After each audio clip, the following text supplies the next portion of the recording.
Muito bom dia, boa tarde, boa noite para você e bem-vindo ao primeiro AbaCast, o podcast da Associação Bethesda, onde a gente vai discutir assuntos que eu acredito que vai abençoar muito a sua vida, vai trazer informações muito importantes para o seu bem-estar, para a sua rotina, cotidiano e tudo mais. E hoje a gente vai abrir o nosso podcast com Janeiro Branco. Saúde mental, saúde emocional, e nós estamos com convidados aqui, que vão só agregar essa discussão. Queria apresentar o Alex, queria que ele falasse um pouquinho, depois ele vai falar um pouquinho, na verdade, né? Eu acho que é melhor ele se auto-apresentar. A Marisa, nossa psicóloga, e o Juliano também, educador físico, e a gente vai trazer muita informação para a sua vida. Fica ligadinho aí, vai ser demais. Bom, a maioria das pessoas perguntam aqui, o que é o Janeiro Branco?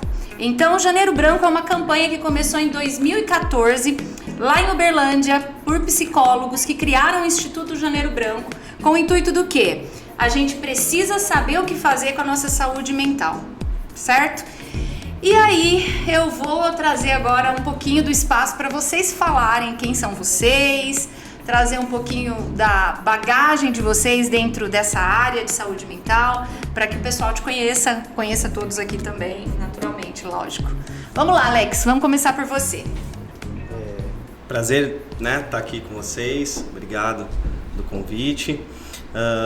Sou Alex, sou educador físico também, tenho uma experiência com um projeto, esse projeto ele veio do governo federal, Estado de São Paulo, Centro Dia do Idoso, nada mais era do que, basicamente, na tradução literal mesmo, que era do colégio americano, enfim, esse projeto era uma creche para idosos, Então eles passavam o dia inteiro nesse lugar, onde ofereciam uma série de atividades, não só atividade física, mas fisioterapia, tinha um acompanhamento de nutrição, psicóloga, além da assistência social, e era bem produtivo. Então eles passavam um dia lá, tinham 3 refeições e aí eles voltavam para casa, no outro dia regressavam lá. Além disso, eu faço parte de um projeto social lá daqui da cidade de Rio Claro, lá no Jardim Guanabara. É um projeto social voltado, atualmente eu estou na parte de futebol, onde a gente oferece essa atividade 4 vezes na semana, de 4 a 5 vezes na semana, contando com o sábado, para as crianças lá do bairro, Então é algo bem produtivo, acho que está bem ligado ao tema que a gente vai falar um pouquinho. Maravilha, seja muito bem-vindo, obrigado pelo convite, por ter aceito o nosso convite, E aí, Marisa? Olá, tudo bem? Eu me chamo Marisa, sou psicóloga, trabalho aí, tenho uma experiência na área social, já fiz um projeto social no CREAS, da cidade de Santa Gertrudes, em que a gente fazia um atendimento com a população em situação de rua, buscativa, que nada mais é do que ir atender a população em loco, a população em situação de rua, nos lugares onde elas estão. Também desenvolvi um projeto numa república para idosos. Diferente de uma instituição asilar, é uma instituição também do governo, gerida pela Prefeitura de Araras, onde moravam 28 idosos com certo grau de autonomia física para fazer suas atividades, para fazer sua alimentação, tinham várias casinhas assim, então a gente fazia toda a parte de atendimento psicológico para eles, porque eram idosos em situação de abandono e vulnerabilidade social. Também tenho experiência na área clínica, hoje atuo aqui como responsável técnica da Associação Bethesda e faço a gestão de uma equipe de 5 psicólogos que também atendem a gente aí na área social. Hoje a aba atende a parte clínica social como um todo, e aí a gente procura, enquanto um serviço socioassistencial, está prestando, atuando como um braço dos serviços de saúde mental, do CRAS, CREAS e tudo mais. Sempre pensando nessa parte de priorizar o atendimento psicológico como um todo aí para a comunidade. Maravilha! Juliano! Érica, tudo bem, galera? Beleza. Tudo bem? Bom dia, boa tarde, boa noite. Prazer, Alex, prazer, Marisa. Meu nome é Juliano Esperança. Esperança é meu sobrenome mesmo, antes que alguém pense que é um nome fantasia, porque muitos pensam que eu trabalho também com emagrecimento. Eu acho que nada é por acaso. Sim. Vocês estão abrindo a história do Janeiro Branco hoje, e hoje eu estou lançando um projeto, eu lancei um projeto no YouTube para atividade física gratuita para as pessoas. Que maravilha! Eu digo que as falas iniciais para mim tem que ser assim, se acontecer alguma coisa e eu tiver que ir embora, eu já deixei a minha semente. Sim. A pandemia veio e ninguém pode acordar imaginando que não vai ajudar as pessoas. Sim. Eu acho que não é também por acaso que iniciamos o ano pensando numa campanha, que é a campanha mental, que na verdade não é o janeiro branco, é um ano branco. Sim. A pandemia mudou qualquer número que seja apresentado agora, de qualquer estatística, é subestimado. Então, eu vou falar mais com vocês a respeito dessa proposta que eu iniciei. Eu sou um cristão, não preciso nem falar, né? Está aqui nas minhas marcas. E na última semana de dezembro, Deus tocou meu coração e falou: Gil, faça alguma coisa para as pessoas que não têm condição. Porque às vezes a gente pensa como academia, eu trabalho no mercado digital também, um produto barato, R$19, para quem? E a gente já viu vários relatos de pessoas que não têm R$9 para comprar um produto. Ela vai tirar da família dela. E eu senti no coração, envolvi minha equipe, estamos aqui envolvidos com esse projeto. Então, acho que parabéns para vocês, né, pela iniciativa, que realmente eu acho que a pandemia veio e é um sinal universal para a gente entender que o outro precisa de cada um. Eu preciso de você, preciso de todos e assim por diante. Maravilha.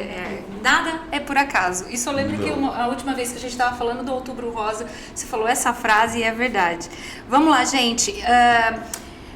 Pegando essa deixa com relação de políticas públicas, de nós pensarmos no próximo e tudo mais, eu trouxe alguns assuntos aqui para a gente começar a discutir, né? Falando de projeto social. Por que a gente desenvolve os projetos sociais? Porque as nossas políticas públicas estão saturadas e eles não conseguem atender todas as demandas que até as estatísticas mostram, por mais que estejam subestimadas, que estão gigantescas, estão crescendo as necessidades, tanto psíquicas quanto financeiras, educacionais, na questão de saúde em um termo geral. Ou seja, nós vemos que os políticos não conseguem dar conta, a parte política não consegue dar conta de tudo que está acontecendo na sociedade. E é daí que nascem os nossos projetos sociais, as nossas iniciativas. E aí nós vamos começar a falar sobre a questão de pobreza, sobre essa questão de tudo que veio com a pandemia. O que essa pandemia trouxe pra gente que está dando agora um salto gigantesco nos problemas de saúde mental. Um saldo negativo, né? E saldo negativo também, é um saldo.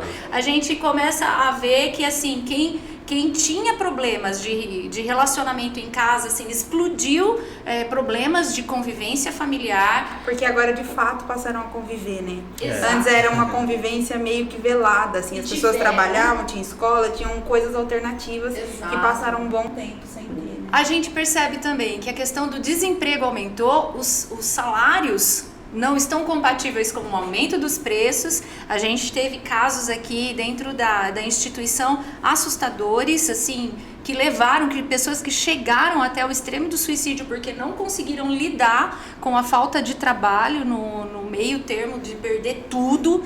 E daí como que nós, como profissionais, conseguimos ajudar? Através dos projetos sociais, porque realmente nós moramos num país.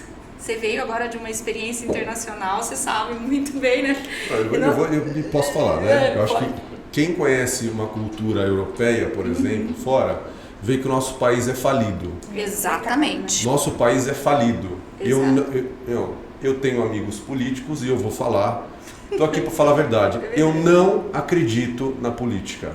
Sabe por que eu não acredito na política? Porque se a política estivesse funcionando, nós não teríamos números só aumentando. Do quê? De tudo. Sim. Então, quando você está envolvida com projeto social, quando o Alex está envolvido com projeto social, quando a Miriam está envolvida com projeto social, quando nós, como empresa, também estamos pensando em levar exercício físico de maneira gratuita para as pessoas, tem alguma coisa errada. Exato. Até porque as nossas áreas, né, a área da educação física e a área da saúde mental, são consideradas hoje no Brasil ainda áreas que não são prioridade. Então, assim, essa pessoa tem um orçamento super enxuto. A primeira coisa que ela vai abolir é a parte de comportamento educacional físico, né? Não vai fazer uma academia, não vai investir nessa parte de exercício como um todo, cuidar da alimentação dela, acompanhamento nutricional e abandonar a psicoterapia. A gente vive na clínica hoje diariamente pessoas que falam, eu vou abandonar o meu acompanhamento psicoterápico, eu não posso ir. Até porque ela não identifica que o benefício da atividade física, né, ele vai além do gasto, que ele não enxerga como investimento, né? Ele enxerga como a psicoterapia. Gasto. Então é o primeiro a ser cortado. Né? E tem uma consideração que a pandemia, o que ela fez? Ela acentuou um problema que já era crônico, a falta de movimento. Sim. O ser humano foi formado na sua história de civilização com movimento. É 100 anos na história que a gente reduziu de maneira drástica o movimento. Então, o estilo de vida moderna gerou aumentos de problemas metabólicos, consequentemente mentais, porque nós nascemos para se movimentar. Então, eu, assim, retomando o que eu falei, eu não acredito na política. Não, eu não acredito. Nós Desculpa, temos... olha, você fala, poxa, entra um, entra outro, passa outro. E a gente os não problemas vê... continuam, Exato. porque quando a hora que você vai para a Europa, você fica que nem um bobo, porque você olha, nossa, o cara tá tirando dinheiro no caixa eletrônico na rua sem nada. Nossa, não tem lixo no chão. As pessoas param para você atravessar. Então, assim, você começa a perceber um universo de cuidado com o outro, que eu falei isso, a gente ficou 7 dias na casa de irlandeses, eu falei, o brasileiro não tem ideia do poder, as pessoas não têm ideia do poder, que se nós, todo mundo acordar diariamente, pensando no poder do impacto na vida do outro, eu não tenho dúvida, o que o Alex está fazendo com as crianças carentes lá com o futebol, a história que ele está deixando na vida de cada um, é um marco, né? É um marco que se todo mundo passar a pensar disso, pensar e praticar isso agora, a gente muda o país em meses, não é em anos. Sim. Porque existe uma outra consideração, a terceirização do problema. Então, por que a política não funciona? É só culpa dos políticos? Ou nós estamos espelhando, ou a política é espelho do que a gente não está fazendo? É meio cultural, né? É meio cultural, e hoje o Brasil, Juliano, tem uma questão, apesar do brasileiro ter muito pouco acesso educacional, hoje o Brasil tem um apego absoluto com a questão do capitalismo.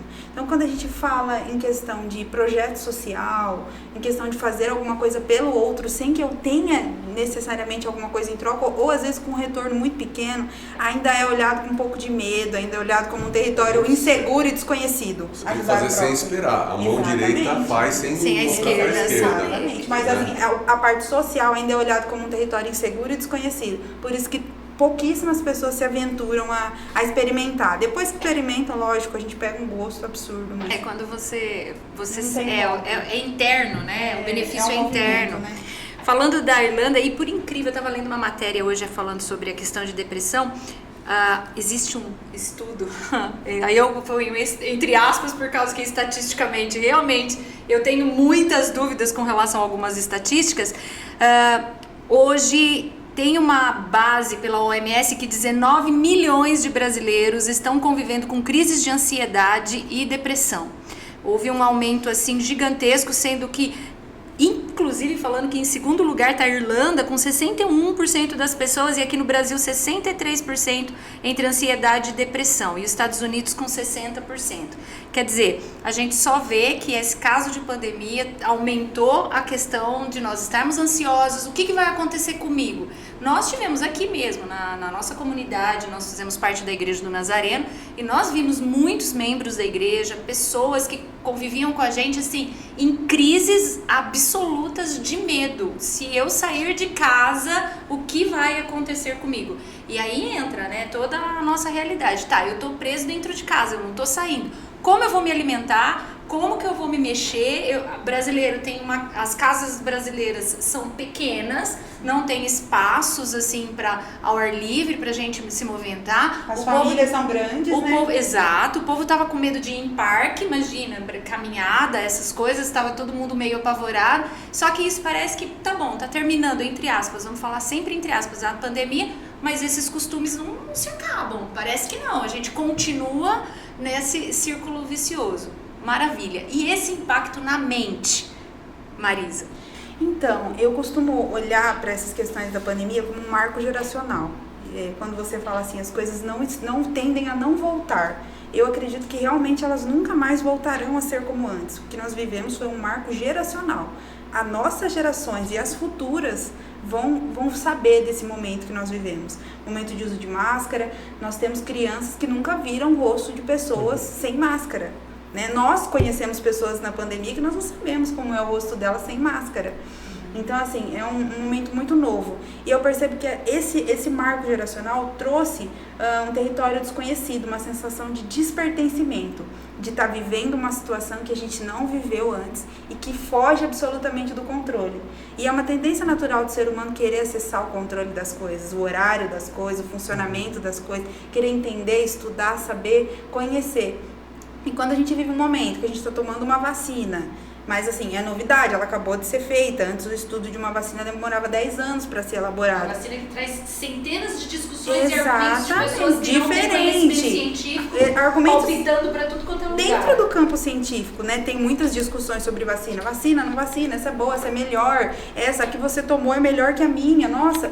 Então, assim, a gente está literalmente vivendo esses tempos de instabilidade. E isso traz naturalmente uma sobrecarga, né, na questão da saúde mental, o medo, a insegurança, todos esses sentimentos que habitam em nós, eles vêm com uma potência absurda. Considerando os outros fatores, né, conciliando os outros fatores, falta de atividade física, falta de interação familiar, porque muitas famílias passaram um tempo de pandemia e passaram um tempo de isolamento social juntas, mas com pouca interação, cada uma na sua tela, no seu celular, e pouca conexão. Muitas aproveitaram esse momento para se ressignificar a questão da família, do sentido de estar junto, e muitas outras não. Então, assim, cada experiência, cada contexto, a gente vai vendo mudanças. Tem famílias que estão saindo dessa pandemia, assim, extremamente unidas, extremamente amáveis uns com os outros, extremamente enriquecidos, filhos que passaram a conhecer pais, porque antes os pais passavam 12 horas do dia trabalhando, os filhos na escola, e quando eles se viam, estava todo mundo cansado, querendo jantar e dormir. Passaram um tempo junto, ótimo, mas tem famílias que passaram um tempo literalmente de isolamento, cada um no seu canto, ou tem pessoas que descobriram nessa pandemia o quanto a família faz falta por não ter vínculos. Então, assim, são experiências muito singulares. Também tem a questão do trabalho, né? A gente desacelerar o ritmo obrigatoriamente por conta da pandemia foi uma coisa, um impacto quase que traumático mesmo, assim. Eu tenho atendido casos na clínica de burnout, de pessoas que entraram em depressão porque não conseguem lidar com a questão do home office, de ter que trabalhar num lugar diferente, de estarem sozinhas, terem que diminuir ou de terem que trabalhar mais. E aí, antes lidavam super bem com a cobrança, hoje já sentem dificuldade. Antes lidavam super bem com a correria, agora acostumaram com o ritmo desacelerado e agora acham que a correria é insana, é adoecedor. Então, tudo mudou. A gente vê isso na própria clínica, né? Que a gente tem 5 psicólogos e ainda tem lista de espera. Quer dizer, a busca é cada vez maior, né? Sempre tivemos, mas agora dá um boom, né? Um boom, isso. E aí é com faixa etária cada vez mais nova, né? Crianças cada vez mais necessitadas também. E aí entra o que eu ia te perguntar. Projeto social. Como foi a sua realidade, essa pandemia, pós-pandemia? Como que tá as crianças? Essa questão do atendimento no futebol? Como que tá essa experiência, tudo com relação ao que você tem desenvolvido? Eu acho que é o seguinte, eu também venho de um contexto cristão. E é interessante a gente observar isso, porque parece que sem Deus as coisas não fluem como é para fluir, né? E né? Sim, eu penso que a ausência de referência, ela causa uma certa perca de identidade, porque nós somos totalmente visuais, né? Nós somos muito visuais. Eu vou ser aquilo que eu estou olhando que eu vou ser. Como que a criança aprende? Olhando, né? Então, se ela não tem o contexto de referência, o negócio fica perdido. Qual que é a referência? Qual que é a referência do bairro? Hoje, o bairro que eu estou vinculado nesse projeto, ele não é um bairro assim de pobreza extrema, apesar de ser bem pobre, mas não são pessoas assim que, eu posso falar por experiência, que assim, não passam fome, né? Apesar de ser bem humildes, mas total.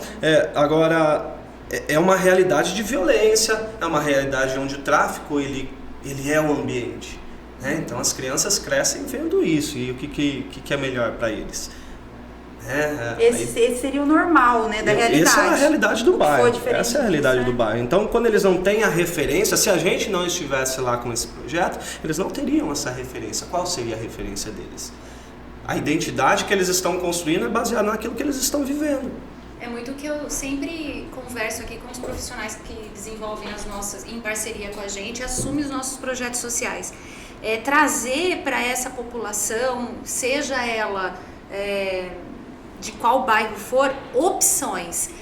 Eles estão saindo de uma realidade para observar outras. Há muita discussão assim das nossas ações que o nosso prédio ele não está inserido numa localidade de extrema vulnerabilidade. Então, o pessoal fala, vocês estão numa localidade boa, é difícil, mas eu gosto de trazer o pessoal para fora da realidade deles, da comunidade deles, para que eles tenham uma outra visão. Sim.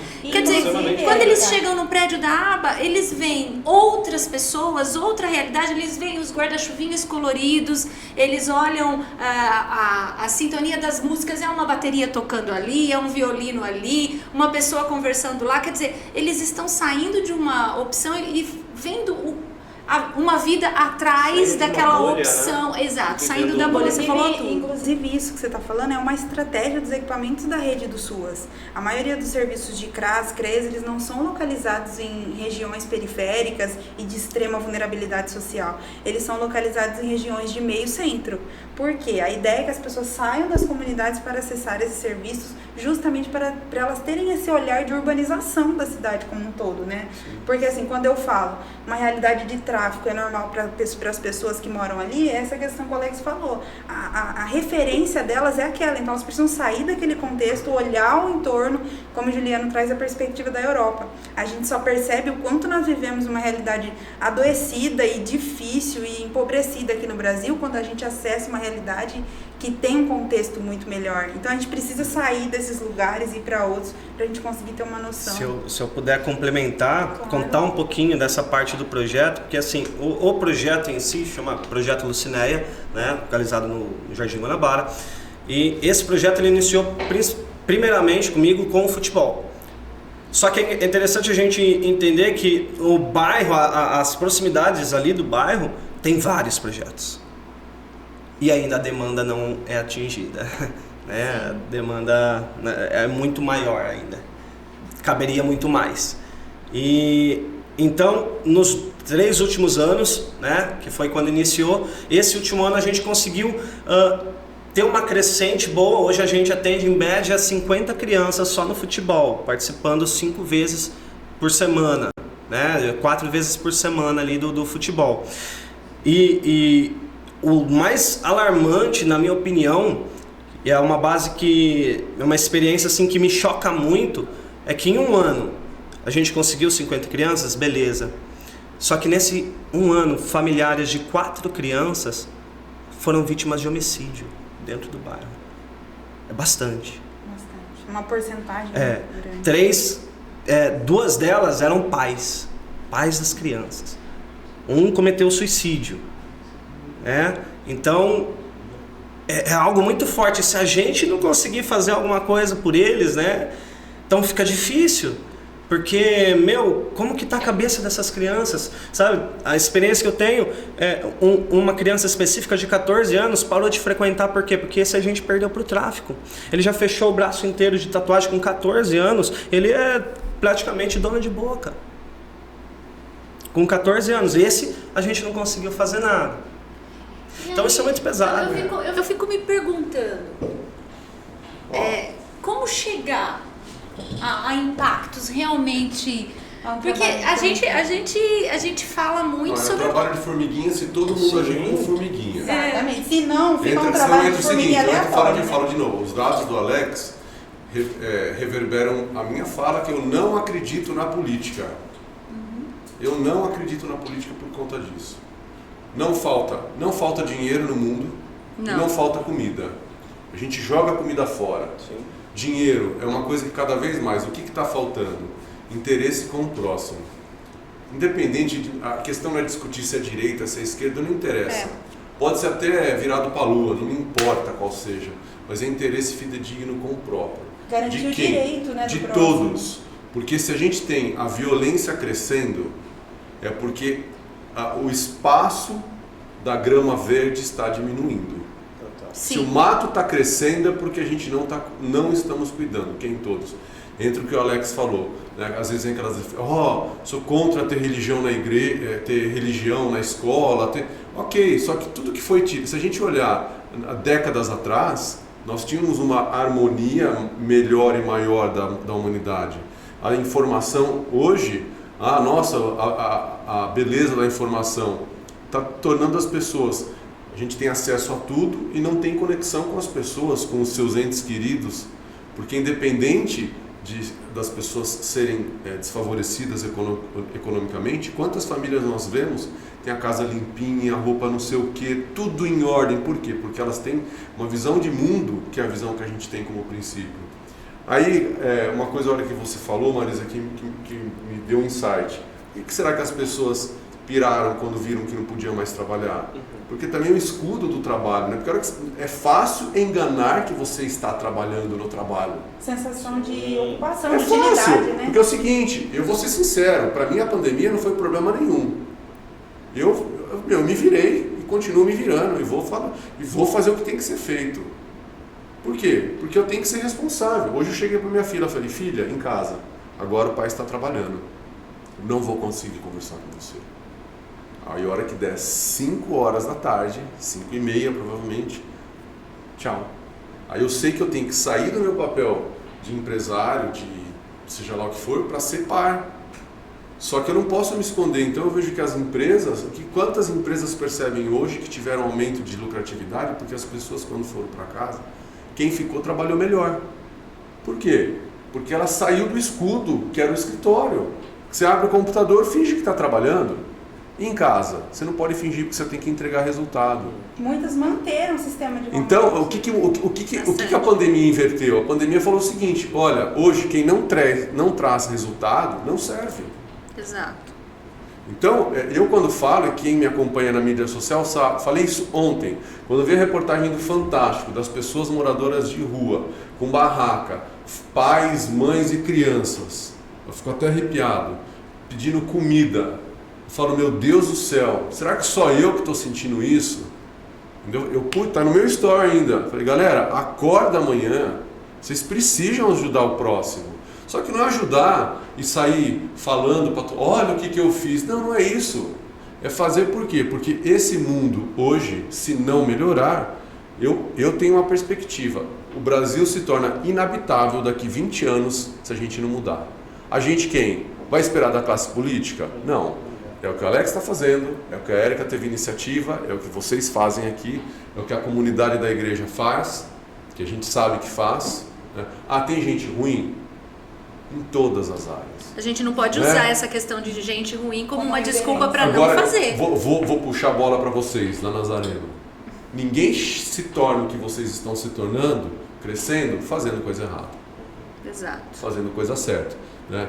Então, eu acho que esse é o princípio. Isso que o Alex fala, assim, para mim, me dói saber disso, né? Porque... inclusive as pessoas que acabam entrando no tráfico, muitas não sabem nem por que se tornaram traficantes. Porque é o ambiente, né? Elas não sabem, elas nem sabem. É a realidade deles, então, né? Então assim, eu acho que a questão é essa, enquanto a gente não cultivar a grama verde, que é o que o Alex está fazendo, né? Que é uma semente que está deixando no coração daquela criança, ele vai salvar alguns ele não vai, mas não adianta só o Alex fazer. Sim. Não adianta só a igreja, só a Marisa ficar preocupada aqui. É uma questão de todas as pessoas. Eu já falei, tá aí crítica aos empresários. Olhando para a câmera e criticando vocês empresários que têm capacidade. É uma vergonha o Felipe Caram não ser pintado. É uma vergonha. Isso é o mínimo. É uma vergonha aquele estádio que traz alegria para as pessoas do jogo. Eu duvido que não tenha 20, 30 mega empresários que não possam tirar 100 mil reais do bolso para fazer uma reforma decente naquilo lá. É uma vergonha. Mas é aquela questão, né? Eles só veem o que é resultado individual. Eles não entendem que o resultado coletivo vai ser muito mais... Faça sem pensar, não precisa nem ficar sabendo. Ajuda. Porque olha que você tá ali, que você vê o jogo. Primeiro, as famílias envolvidas com o basquete. As famílias ali, você começa a conhecer, a gente se ressocializando. Sim. E sem contar, assim, o município hoje conta com mais de uma faculdade que tem curso de educação física. Porque o município, enquanto não faz uma parceria com essas estruturas, desenvolve projeto para as comunidades nesses lugares, tem tantas ideias até faz, mas não é divulgado, parece que não tem intenção. Não precisa mostrar, parece, sabe? Estando dentro da área social, o que eu percebo, existem muitas instituições, sim, aqui, mas tudo pequenas. Acaba virando assim, até chato, porque tem uma instituição ali com 10, 15, ela não se associa. Eu tento sempre, como gestora da instituição, fazer parcerias com outras instituições. Para quê? Porque eu acho que quando a gente se une, a força, trabalho de formiguinha, a força é maior. O Alex falou uma coisa maior. muito interessante, que quem entrar no meu canal do YouTube, o que eu estou fazendo agora, que é o seguinte: o que a gente viu? Eu preciso impactar mais pessoas. Para impactar mais pessoas, eu preciso de visualização. Aí, estudando, eu falei, puxa, peraí, eu estou explicando para o cara fazer exercício, mas a pessoa que não tem hábito de aprender, vamos pensar a pessoa humilde e carente, ela não está na escola. Se você ficar explicando muito para ela, ela não vai entender, vai ficar longe do habitat dela. Sim. Aí a gente teve, qual foi a ideia? Eu falei, bom, as crianças não aprendem exercício olhando, então vamos demonstrar os exercícios e as pessoas, quando se interessarem de uma maneira mais profunda, elas vão pesquisar. Mas a gente precisa tirar as pessoas do sofá, para que ela tenha pelo menos, eu posso fazer exercício físico, eu posso mexer meu corpo, posso começar com isso e de repente isso ser o despertar. Então, isso que o Alex falou é muito interessante no aspecto do exemplo, que se a gente não tem um modelo a seguir, como criança, a gente vai seguir quem? Exato. Quem são nossos modelos hoje? No Brasil, quem são nossos modelos de esporte? Nós estamos perdendo referências. Nós tivemos o Ayrton, desculpa, não sei se o Ayrton Senna da época de vocês. Sim. Eles são... Meu Deus. Quantos anos você tem, Alex? Eu tenho 30. Tem 30, cara de novinho. Ele faleceu em 94, eu sou de 91. Oh, meu Deus do céu. céu. Então, tá vendo? Não entra em questão de Então, idade, assim, gente. eu estava ali, eu fui no enterro do Ayrton Senna. Que legal. A gente foi lá, uma comoção de um cara que, eu fico arrepiado, ele era um exemplo. Quem que a gente tem hoje? Eu não estou querendo dizer que a gente tem que criar heróis, mas quem é as pessoas que podem modificar uma geração? A gente não precisa criar heróis, mas a gente precisa ter referências. Entra uma observação pessoal minha, é uma referência, que eu li uma reportagem e eu falei, meu Deus, e eu pensei muito nessa questão do impacto que os empresários e as pessoas têm com o seu próprio dinheiro na comunidade, quando eu li uma reportagem do Neymar, que deve ser o ídolo dos meninos que jogam, né, Cristiano Ronaldo, tudo bem, que são duas comparações completamente diferentes. O Neymar, ele comprou o passe de 6 milhões de reais num clube virtual, só para ele poder participar de festas, VIPs, com Eminem e tudo mais. Ele deu o lance de 6 milhões iniciais só para participar de festas. Aí você vê que referência, o cara tá comprando 6 milhões, sendo que eu fiquei imaginando, eu como ação social... Dá 6 milhões na mão dele, então entra o que eu falo, o problema não é dinheiro, 1 milhão para cada instituição da cidade, escolhe nem isso, mas 500 mil, 200 mil. Porque se a gente pegar um pouquinho... Entra muito essa referência, você vai falar de referência, bom, beleza, nós tínhamos um Ayrton Senna, um cara dedicado, um cara... Meu Deus, que história, que criou, que tem um impacto. Que ainda tem... Aí a gente vem para... Tudo bem que o Neymar tem um instituto, o Neymar também desenvolve várias ações, conheço várias ações dali, mas 6 milhões de reais num clube de festa. Alguma coisa às vezes, né? E aí isso é a referência do nosso jovem esportista. Quer dizer, eu vou ficar... meu filho faz futebol numa escola aqui, É o atleta ostentação, né? E eu falei pro meu marido, eu não vou levar levar ele mais nos treinos, porque eu fico irritada de ver os pais forçando crianças de 6 anos, e eu tô vendo que ele tá forçando a criança de 6 anos, não porque ele quer que seja um grande esportista, mas porque a ambição de que meu filho, sendo jogador de futebol, ele vai ser um milionário. Quer dizer, o que é a saúde emocional de uma criança nesse impacto de pressão de que eu tenho que ter, eu tenho que ser, eu tenho que mostrar, eu tenho que ter status, eu tenho que ter likes, eu tenho que ter dinheiro. Sim. Grama. A grama dele não é igual a minha. Poxa vida, como assim? Eu não vou na festa que o Neymar vai, eu não tenho dinheiro pra ir, eu preciso ter? Como que eu vou fazer pra ter? Empurram os filhos porque eles foram jogadores frustrados, né? Então eu não consegui, mas eu quero que o meu filho... Deles. Eu quero que meu filho... Eu falei, olha, Hudson, por favor, leve o Miguel, porque eu começo a ficar irritada de ver. Eu tenho vontade de ir pro pai e falar, filho, tem 6 anos. Calma, deixa o menino, ele tá se divertindo, tendo um contato com o esporte numa diversão, e deixa ele se desenvolver, claro, né, mas tem um professor para isso. Mas enfim, né, vamos retomar aqui na saúde mental. Mas, Érica, desculpa, tudo isso é saúde mental, porque essas coisas não fluem. Se você não conseguir um dia a dia de realização pequeno, que seja, não tem como você se tornar uma pessoa feliz, porque a felicidade é um conjunto de soma de alegrias. Sim. E assim, a felicidade, a gente acaba achando que a ideia, né, que é se passada através dessas referências que a gente tem hoje em dia, que constrói uma imagem difícil de alcançar, né, ao mesmo tempo que são referências, são umas referências de um jogador de futebol que compra um negócio lá de 6 milhões, fica super defensivo pra ser. E o que uma é coisa ser muito feliz? simples, exatamente. Às vezes estão nas coisas mais simples. Então, no ano passado, a gente, no Dia das Crianças, no mês de outubro, a gente tentou oferecer uma programação diferente para eles. E aí a gente conseguiu a ajuda da Academia Boa Forma, inclusive queria agradecer eles aqui, porque ela cedeu o espaço da piscina pra gente oferecer um dia de piscina para eles. Eu posso dizer com toda certeza, infelizmente a gente só conseguiu levar 20 crianças. Mas eu posso dizer com toda a certeza do mundo que tinha gente ali que nunca viu uma piscina. Sim. A gente acredita. E assim, o sorriso no rosto deles, assim, ó, ganhamos o dia. Foi cansativo pra gente, talvez, mas foi extremamente compensatório, assim, gratificante de ver o sorriso da criançada. E nesse mesmo dia, um teve que ser retirado porque o primo tinha acabado de se suicidar. Eles não conseguem. Então, olha os extremos, né? Caramba! A gente convive com uma... O que me chama a atenção, o fato de minha enteada mudou para a Irlanda, graças a Deus está estabelecida, não volta, tomara que não volte. Eu não consigo me ver vivendo no país se não mudar, vou ser sincero, né? Hoje não tenho possibilidade de mudança por conta das responsabilidades que eu tenho, mas o país precisa mudar.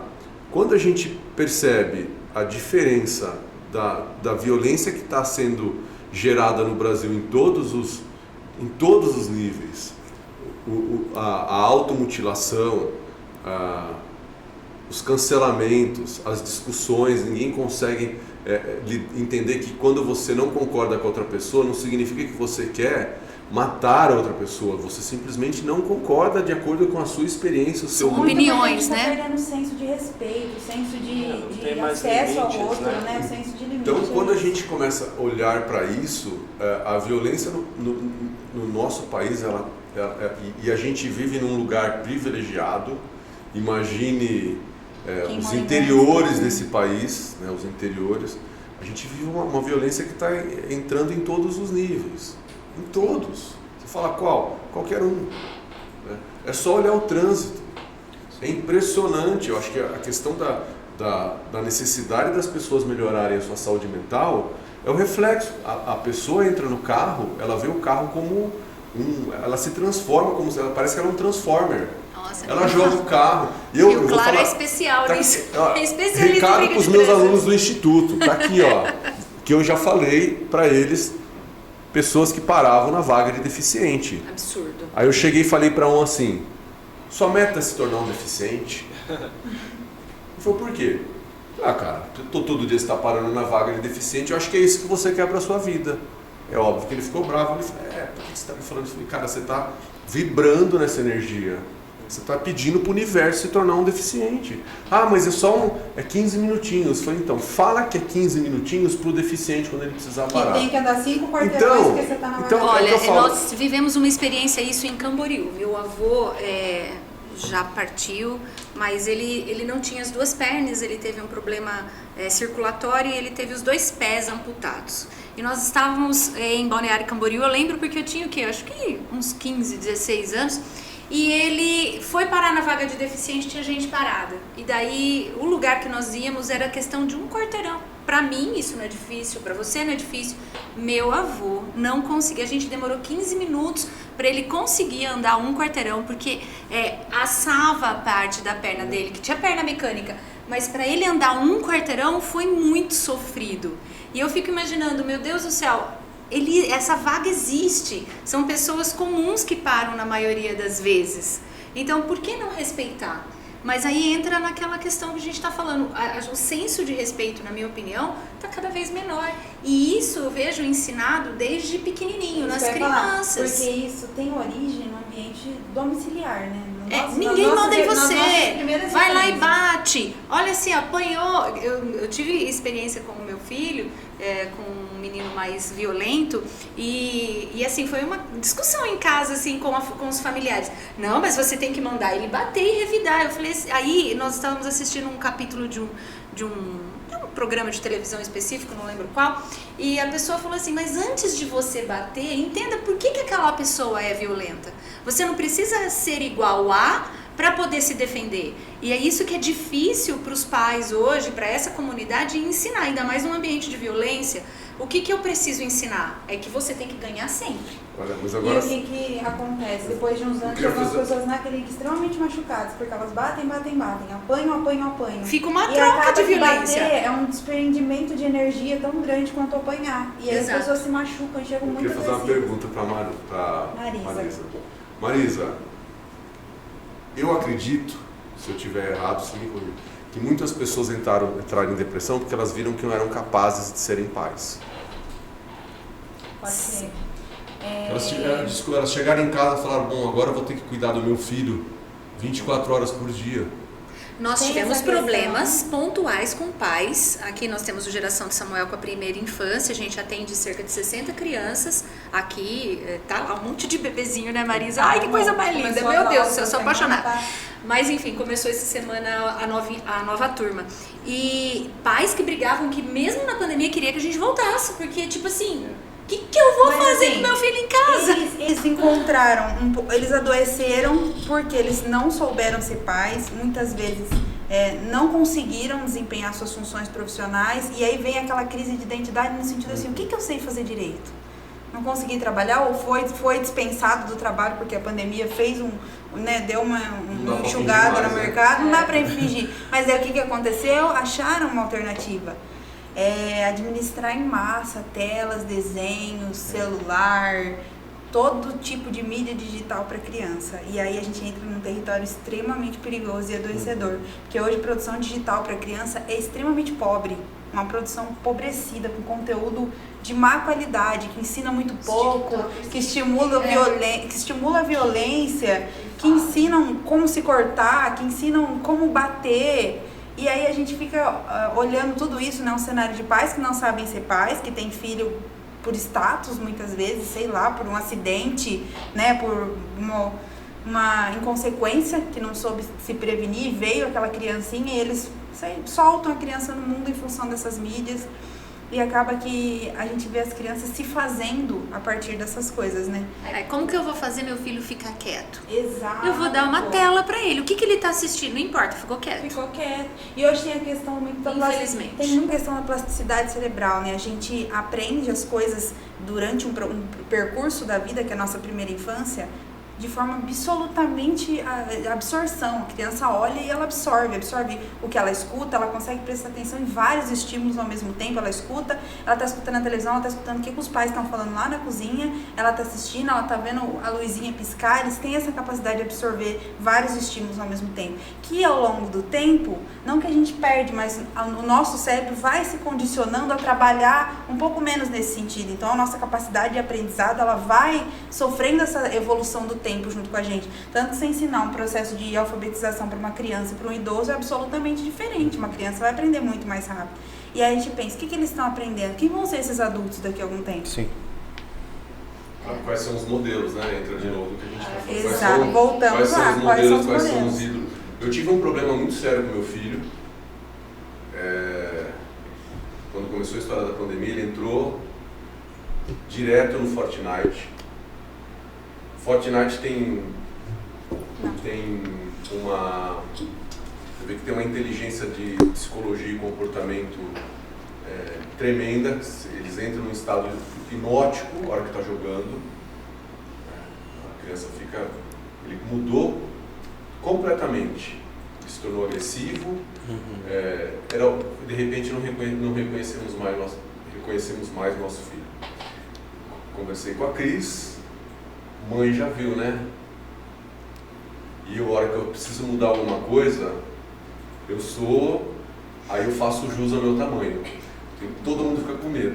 Naturalmente as mães são mais ponderadas, mais, né? Ele fez o seguinte, a partir de hoje, você vai fazer exercício físico todos os dias, que ele treinava basquete. Aí eu fui com ele caminhar 5 horas, foi muito interessante isso, Alex. 5 quilômetros. Não consigo, não posso. Quando deu 2 quilômetros ele começou a chorar. Por que você está me obrigando a fazer isso? Aí ele entrou num estado de histeria. Por que você está fazendo isso comigo? Eu fiquei quieto, esperei passar, a hora que passou, quando ele passou, eu fiquei brincando com ele. Você quer um lencinho, bebezinho? Ele já tinha 10 anos de idade. Quer um lencinho? Eu falei, vamos caminhar? Você sabe que está fazendo bem? Resumo da conversa. Depois de 5 quilômetros, ele se sentiu melhor, ele acalmou, ele mudou o estado emocional e aí a gente executou um plano. Ele ia fazer exercício físico todos os dias, em relação a alguns desafios alimentares, e não fui eu que dei treino para ele. Eu cheguei para o meu professor e falei, Thiago, você é treinador dele, eu sou pai, e eu vou te pagar para isso. Eu pagar, mas João, a academia é sua. Não, eu vou pagar você para dar aula para o Gabriel. Resumo, eu resgatei o meu filho do Fortnite, que foi uma coisa assim impressionante. Aí ele se interessou de novo pelo basquete, agora joga tênis também. Eu acompanhei ele com você, uma graça. Voltou a ser quem ele era. Você trazendo essa coisa, você me trouxe uma lembrança do quanto o esporte ele tem essa perspectiva terapêutica. Inclusive eu indico em várias situações durante o processo de psicoterapia a prática do esporte. Essa semana mesmo indiquei para uma pessoa a prática do esporte, porque realmente ele é resgatador. E a hora que você olha, por exemplo, quando você... Não sei se vocês já viram Fortnite. Ainda não tem. Assistam, põe no YouTube. Tem uma dinâmica de envolvimento tão grande. Então, eles vão contratando ídolos. Então, um dos últimos ídolos contratados foi o Neymar. Então, tinha o Neymar como personagem. Aí, de repente, é o Homem de Ferro. Cada expoente... É um dos esportes eletrônicos que mais cresceu no último ano, né? Então, eles já colocam isso como esportes eletrônicos, né? Então, entra um ambiente competitivo, entra um ambiente onde a mesma aplicação de saber... Né, não sei, não entro muito nessa área, mas o perder e ganhar... adulto é pro adulto e a criança entra. A mesma ideia da competição esportiva está sendo aplicada no esporte eletrônico, tanto é que já cogita-se a hipótese de você colocar essas modalidades dentro das Olimpíadas. Mas... Isso é muito... eu nunca tinha parado para pensar sobre essa ótica, Alex. Que é o seguinte, a gente compra o videogame imaginando que a gente está levando entretenimento para a criança. E na verdade é um jogo competitivo onde você vai ter um cara de 30, 40 anos que está ganhando... Não, tem gente que treina mais de 8 horas por dia. E aí um dado psicológico muito importante é que a criança ela tem uma habilidade que na verdade acaba sendo um problema, né? Que é a reprodução comportamental. A criança durante a primeira infância ela tem uma certa dificuldade de separar os estímulos. Por exemplo, se ela é uma criança que apanha, ela muito provavelmente vai ser uma criança que bate, porque ela não consegue entender assim, se eu apanho eu não posso bater. Se ela é uma criança que escuta palavras de baixo escalão no ambiente familiar, ela vai falar em outros ambientes, ela consegue reproduzir esses comportamentos sem ter esse filtro que a gente, quando vai ficando adulto, acaba criando muitas vezes, né? A gente tem autores na psicologia que falam que a gente divide a nossa identidade em várias, uma identidade para o trabalho, uma identidade com os nossos amigos, uma identidade com as nossas pessoas amadas, outra, e aí as crianças, elas são um ser único, elas ainda não construíram uma identidade a ponto de conseguir dissociar um comportamento do outro. Então elas fazem essa reprodução comportamental. Se no jogo ela é uma pessoa agressiva, ela pode tratar um adulto igual ela é tratada, né? Eles se tratam como iguais em casa, na escola, em todos os ambientes que ela frequentar, ela vai reproduzir esses comportamentos de forma natural. Ela é o que ela está sendo naquele momento. Deixa dessa experiência que você viveu, o que eu percebo com os pais, sendo mãe também e tendo contato com bastante pais, dá trabalho. Você simplesmente teve que sair e falar assim, não, observei meu filho, eu vou ali, eu vou fazer algo por ele. Eu não me escondi e falei assim, ai, tadinho, não, 10 anos, ele tá chorando. Quer dizer, deu trabalho que eu falo, não um trabalho de esforço, mas você teve que se dedicar E é isso que eu acho que falta nos pais para resgatar essas crianças. Por que eu deixo minha criança na rua? Dá menos trabalho para mim, eu consigo ficar no meu celular, ter o meu tempo livre, fazer minhas coisas. E o quanto a gente utiliza mal os recursos. Olha essa questão da reprodução comportamental. Se eu conseguir produzir um ambiente saudável, se eu conseguir produzir um ambiente potencializador para uma criança, ela vai reproduzir isso. Ela vai reproduzir o bom, o bem, o melhor. Eu falo uma coisa que eu acho interessante, você vê grandes esportistas. Falar com duas mulheres falando. Dos homens. É mais ou menos assim, né? Quando você vê grandes esportistas, você vê grandes cientistas, grandes profissionais, por trás tem um pai que, na maioria das vezes, né? Claro, há as suas exceções, mas há um pai e uma mãe dedicado, que leva para o treino, que incentiva eu falo assim, não dá para eu simplesmente lançar um filho meu e falar assim, seja um expert em algo, se eu não me dedicar a ser mãe dele, a incentivar. Isso é cultural. Isso é cultural. Isso é cultural. Lá no projeto a gente estava participando de um campeonato, foi muito legal esse campeonato e foram acho que uns 4 ou 5 meses, se eu não me engano, né? Todo final de semana a gente participou de 3 categorias e várias escolinhas de futebol participaram. É interessante, quando a gente levava a equipe, primeiro que tem que ser eu mais os outros professores que tem que levar. Aí a gente chegava lá, por exemplo, pegava a escolinha do São Caetano aqui de Rio Claro, né? Todos os pais presentes. Sabe quantos pais estavam presentes na nossa equipe? 3. Sim. Imagina que frustração para a criança não ver. Porque o pai não está lá. E saber que os pais das outras crianças estão lá, né? Entendeu? E não está nem aí. Você sabe que eu estava pensando, de onde veio essa ideia? Eu acho que falando sobre saúde mental. Eu convivi com a depressão profundamente por 20 anos. E aí eu descobri, eu lembro quando ela me pegou para valer, tinha uma psicóloga, que se eu não me engano o nome dela é Lurdinha, alguma coisa assim. Eu fui há uns eu fui nela 18 anos atrás. E eu lembro que foi minha única terapia com psicólogo. Mas eu vou falar por minha experiência, eu vou falar por quê. Porque quando eu cheguei lá, ela não deu a mão para mim. Ela não tinha um braço. Uma pessoa sorridente, foi uma delícia a sessão com ela. A conversa fluiu. Enquanto eu conversava com ela, ela via que ela não tinha aquele braço, ela não tinha o braço. Eu falei, o que eu estou aqui? Eu estou inteiro. Então dali eu saí com um aprendizado. Eu tenho todos os recursos. Preciso agradecer que eu levanto, faço o que eu quero.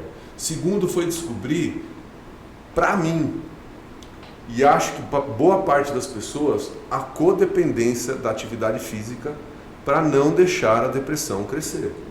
Durante muitos anos eu falava, não é possível, eu ficava às vezes 2, 3 dias sem treinar, começava a vir aquela sombrinha, hoje eu sei, eu preciso treinar todos os dias.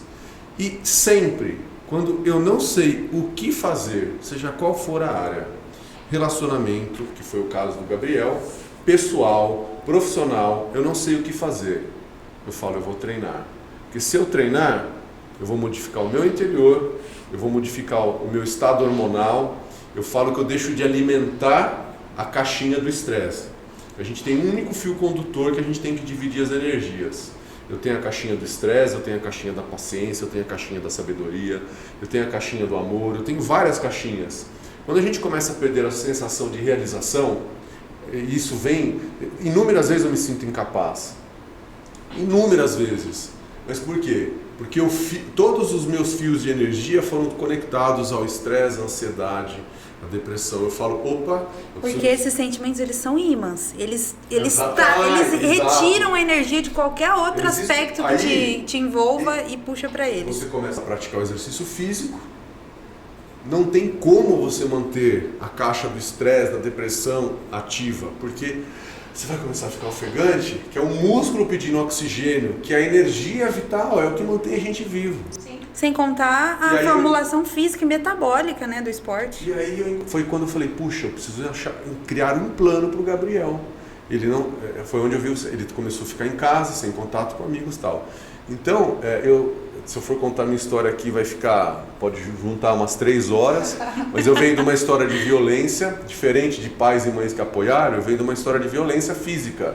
Minha irmã é esquizofrênica e quando era jovem, minha irmã batia minha cabeça na parede. Então eu tive uma formação completamente violenta.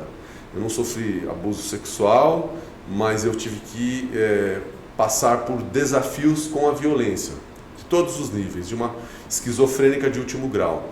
Enfim, acho que por isso que hoje eu gosto de lidar com a situação de ajudar as pessoas. E do potencial de resgate que o esporte teve na sua vida e tem na vida de tantas pessoas. Hoje, quando eu levanto, eu falo, o exercício físico vai ajudar alguém. Esses dias eu recebi um relato de uma aluna falando, Gil, você sabe que há 3 anos atrás eu tentei suicídio. E desde que a gente começou a fazer o exercício físico e treinar com vocês, eu resgatei a minha vontade de viver. E você sabe que eu indico muito o esporte, porque nesse sentido de resgatar a vontade de viver e sentido de vida, eu percebo que muitas pessoas encontram no esporte senso de pertencimento. Elas não se sentem pertencentes no ambiente familiar, muitas não têm amigos.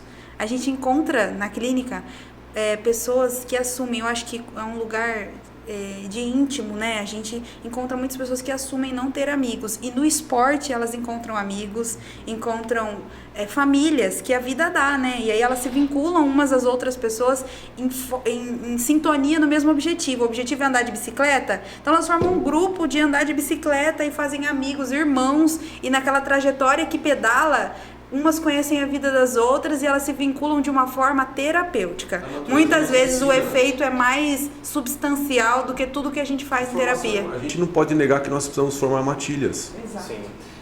Eu acho que nesse sentido é bem interessante, pela experiência que eu trago um pouquinho do Centro do Idoso, Isso. porque então eram idosos em vulnerabilidade social, por coincidência do mesmo bairro, né?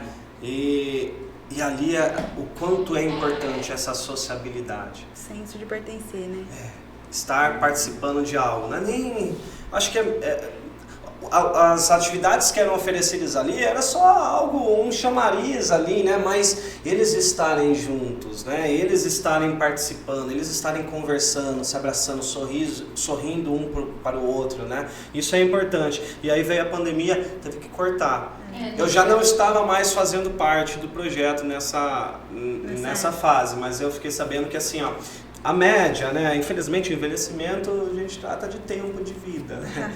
E então quando eu estava presente era 2 por ano, 2 mortes por ano ali, né? E aumentou assim drasticamente, foi mais de 5. E aí, Alex, você traz um dado importantíssimo quando a gente fala de saúde mental e gênero branco.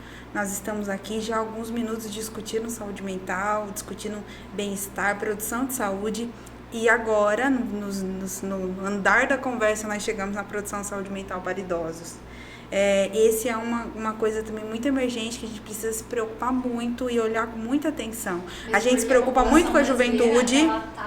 A gente se preocupa muito com a juventude, mas a terceira idade é uma fase muito delicada, porque é uma fase de perda de vínculos, os amigos morrem, outros adoecem, então eles não têm mais essa questão de convívio social, de vínculo, então a gente precisa muito pensar nisso. Mas sabe por que a gente falou isso?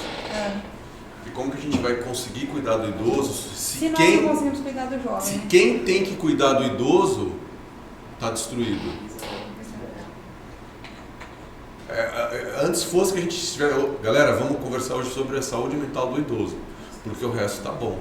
O resto tá horrível.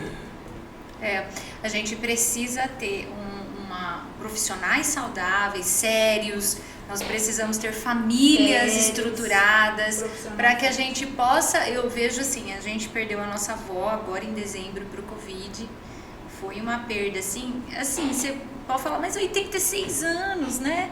Não, mas ela era a tchuca da família, você tá me entendendo? Então, assim, amada, e até quando a gente não pôde fazer velório, a gente não pôde se despedir dela à altura do que ela, na minha opinião, representava para a família inteira, mas eu conversando com a minha família, a gente discutiu e falou assim, poxa vida, ela foi um exemplo tão grande para nós que até a partida dela foi um motivo de maior união, você entendeu? De maior vínculo. E quanto ela foi tão bem cuidada, tão amada esses anos que ela teve Alzheimer, que ela decaiu na sua estrutura física, ficou tão pequenininha, já era, né, magrinha, já ficou tão pequenininha, tão dependente das minhas tias, da minha mãe, da gente, em todos os sentidos. Mas o quanto que ela foi amada e cuidada, assim, até a partida dela, por mais triste que foi, que é um desprendimento de infância, de tudo que a gente viveu nos últimos anos. Né? Assim, a gente percebeu o amor, até nesse sentido da hora dela ir, sabe? Então, não são todos os idosos que têm essa família estruturada. Sim, a gente sabe o quanto... Hoje, a nossa realidade, a maioria deles estão vivendo muitas situações. Nós temos aqui idosos que são as famílias que procuram a gente para ajudar idosos que os filhos estão oprimindo. Então, assim, eles estão depressivos, mas eles estão sendo oprimidos. Essa é a palavra.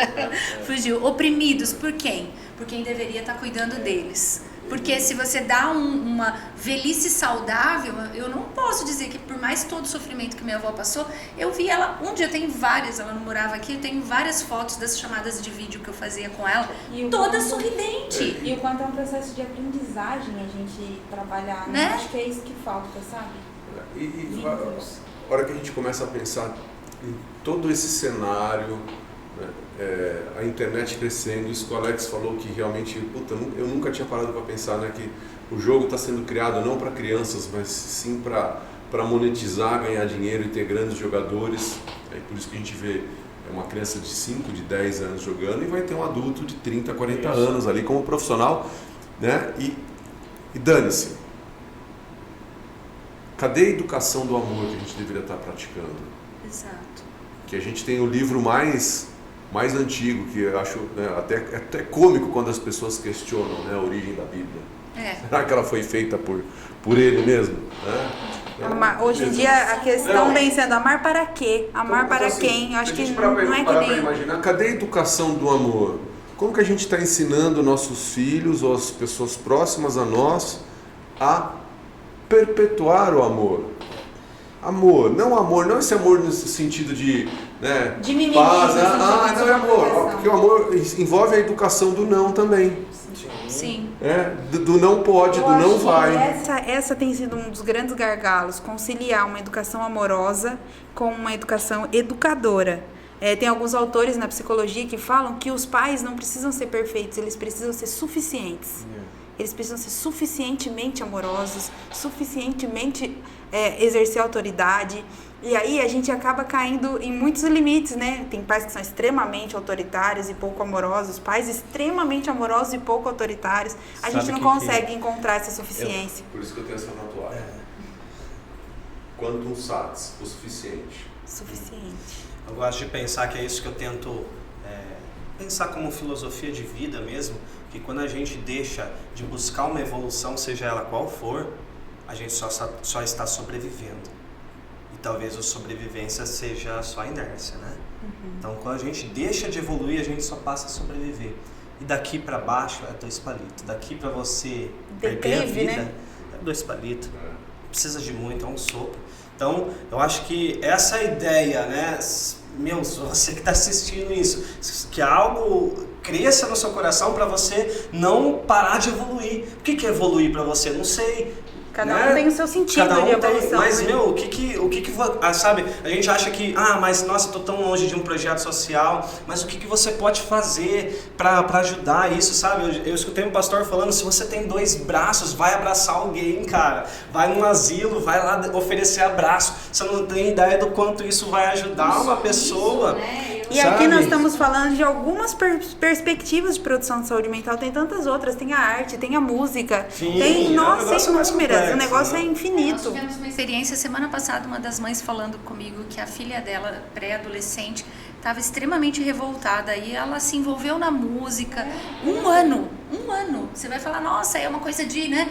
Um ano a menina tá outra menina, amorosa, participativa, envolvida nas reuniões familiares. O que levou isso? Ela se apaixonou pela música, ela se encontrou, mas aí tem o quê? Uma mãe que se preocupou. Eu vou pensar na questão da caixinha. O que funciona para o esporte, funciona para a arte, funciona para tudo que traz vício, para tudo que traz energia de vida. Então a música, a arte, a dança, tudo que traz essa energia, ela retira. Isso tem o poder de retirar o ímã da caixinha da ansiedade, do medo, da tristeza e fazer com que a gente faça múltiplas ligações na vida. Eu sempre falei que o nosso maior patrimônio era a saúde. Sim. E eu, há poucos dias, eu vi que eu estava errado. Nosso maior patrimônio não é a saúde. O seu maior patrimônio é o movimento. Se a gente tem a capacidade de se mover, de progredir, de se desenvolver, seja qual for a sua área. Eu vou para a música. O que é a música? Movimento enquanto evolução. Movimento. Eu vou ler. O que é a leitura? Movimento. Sim. Eu vou ajudar. O que é o ajudar? É movimento. Eu vou me cuidar. O que é me cuidar? Movimento. Eu vou cozinhar, eu vou... Aí você fala, da onde... Por quê? Estou com um caso sério de uma grande amiga que tem condições financeiras de estar num dos melhores hospitais, que está enfrentando um desafio de saúde. Tenho orado muito por ela, porque a nossa qualidade de vida ela é mensurada pela nossa capacidade de movimento. Você pode ter tudo o que você tiver. Sim. Você consegue se movimentar, ir, vir, sentar, beber água, ir no banheiro? Consigo. Então você é uma pessoa muito, mas muito próspera. Sim. Então, falo isso para os meus filhos direto. Essa questão da gente entender essa capacidade de movimento, acho que vai muito ao encontro do que também... Aqui nós estamos falando do que o Alex falou, né? O que eu preciso fazer para evoluir todo dia? Eu preciso criar um movimento. Isso é uma coisa que eu tenho falado bastante para os meus alunos, que daí, se eu conseguir me movimentar, assim, às vezes a gente fala, nossa, Gil, eu acho que é onde vem a história do amor. Nossa, Gil, estou com um problema, você não pode me ajudar? Eu falo, não, você precisa de uma terapeuta. Eu não posso te ajudar, esse assunto não é comigo. Sim. Então, acho que a questão do movimento é a oportunidade da gente dar os passos e continuar a história da humanidade. Com a pandemia, o que aconteceu? Se as pessoas já tinham dificuldade de se movimentar, as pessoas já tinham dificuldade de se conectar, né, de maneira fidedigna, porque como tudo podia, como que você se conectava? Era só ir num boteco, sentar ali que você ia encontrar alguém para conversar. Agora não. Você não conversa, né? A hora que você põe a máscara, tira a máscara, a pessoa está doente, não está doente, quando ela espirra, quando ela tosse. Me aproxima ou não, né? A Marisa foi sensacional no que ela falou. É um marco, geracional, mundial, universal. Mudou. E essa coisa de colocar a máscara simbolicamente fez com que a gente tivesse que olhar mais pra gente, com que a gente tivesse que se conectar com a gente, com a nossa história, com os nossos vínculos e olhar nos olhos. A gente não tem mais distratores, né? Como é a barba, como é a orelha, como é que é o nariz? Agora não. É isso aqui, ó. É o que a gente tem, né? Bom, a gente está caminhando para o final da nossa discussão. Acho que foi maravilhoso conversar sobre isso. Eu vou trazer agora uma temática final. A gente falando de depressão aqui, há um dado da OMS que fala que 1 em cada 5 pessoas sofrem ou sofrerão depressão sofrerão algum problema emocional e mental durante a sua jornada aqui na Terra, né? E aí, para a gente finalizar, eu queria falar sobre um senso de utilidade pública. Acho que tudo que a gente falou aqui, na verdade, caminhou para a temática que eu ia trazer para o final, né? O que eu posso fazer para o próximo, ou seja, na sua área, né, Marisa? Vou começar com você, porque aí eu já termino com os meninos. Você como...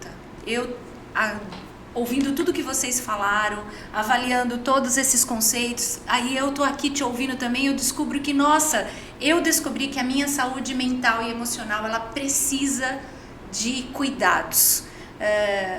O que você diria para essa pessoa hoje dentro da sua área?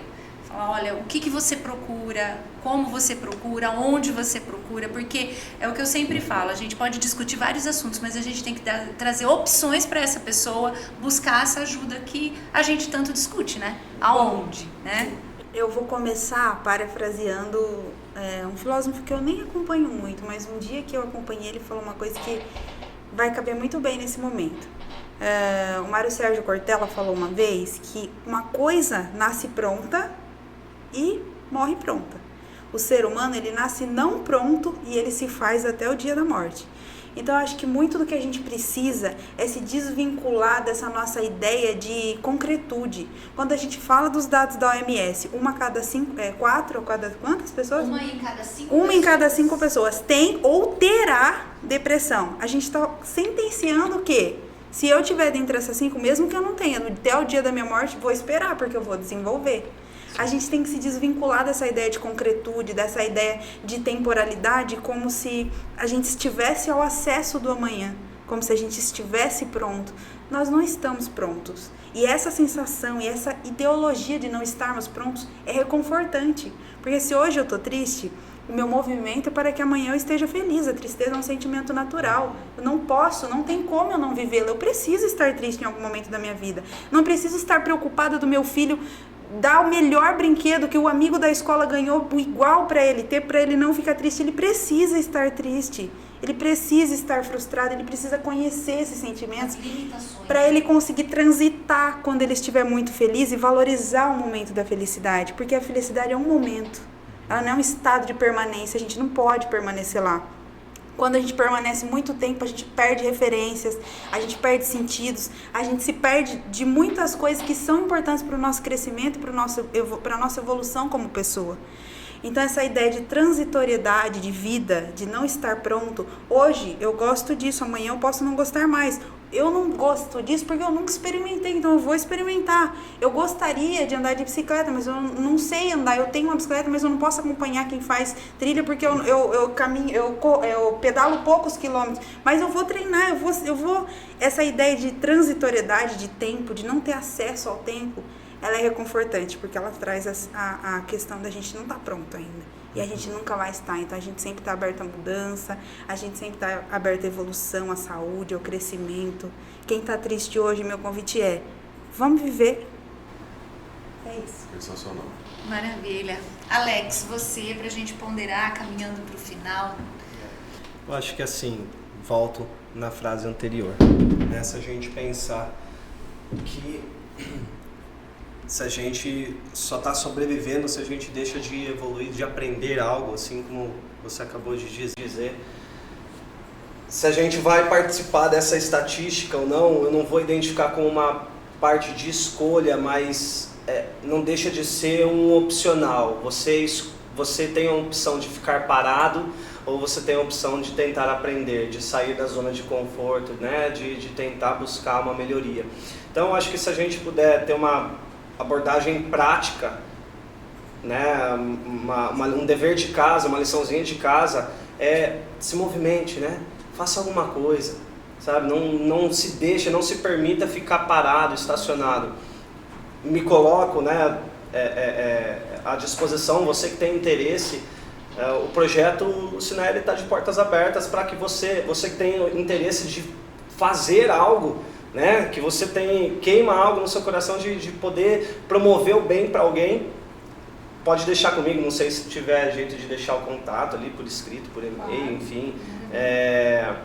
Então, entre em contato, né, para que a gente possa justamente promover, ser uma semente, ser a árvore. Justamente o Projeto Alucinar, ele tem como o ícone, né, o brasão, ele é uma árvore, porque a gente tem que produzir sementes, né? Sim. Então, eu acho que é isso, para que nós venhamos nos movimentar para promover algo para as pessoas que estão em volta. Fazendo isso, nós já recebemos, né, nós recebemos alegria, isso nos preenche, né, comove de alguma coisa, a gente começa a evoluir. Maravilha, Alex, que maravilha. Vamos lá, Eu Juliana. faço parte da estatística, beleza? Não, tá tudo certo, não tem problema não posso nenhum. negar que eu também já fiz. Faço parte, de vez em quando eu faço de novo, tem dia que é muito difícil, tá? Tem dia que é muito difícil. E eu gostei muito demais do que você falou a respeito de que, putz, nós não somos um ser engessados, né? E tem dia que você tem que aceitar. Tem dia que eu falo para minha esposa, hoje a sombra está aqui. Ela já sabe que é a depressão. É um dia que eu estou triste. E quando eu estou triste, quando eu acordo mal, quando isso vem, não tem uma causa, eu também não fico buscando, porque eu penso o seguinte, eu sou ou eu tenho? Eu falo, quer saber de uma coisa? Não me interessa se eu sou ou se eu tenho. O que eu tenho que sentir? Eu tenho que sentir a capacidade de realização. Quando eu não sei o que fazer, treine, como o Alex acabou de falar, treine, né? Se movimente, que é o que eu falo, o mesmo coração que treina é o coração que ama. O que te conecta ao mundo não é o celular, é as sensações e sentimentos do seu corpo. Então, às vezes a gente quer buscar tantos porquês, esquecendo que quando crianças, a gente não sabia porquê nenhum e éramos felizes, mas nós éramos genuínos. Quando tínhamos que chorar, nós chorávamos, quando tínhamos que ficar triste, nós ficávamos, e também quando a gente tinha que ficar feliz, a gente ficava feliz pra caramba. Imagine o maior palavrão aqui agora. Pra caramba. A gente ficava feliz, a gente curtia.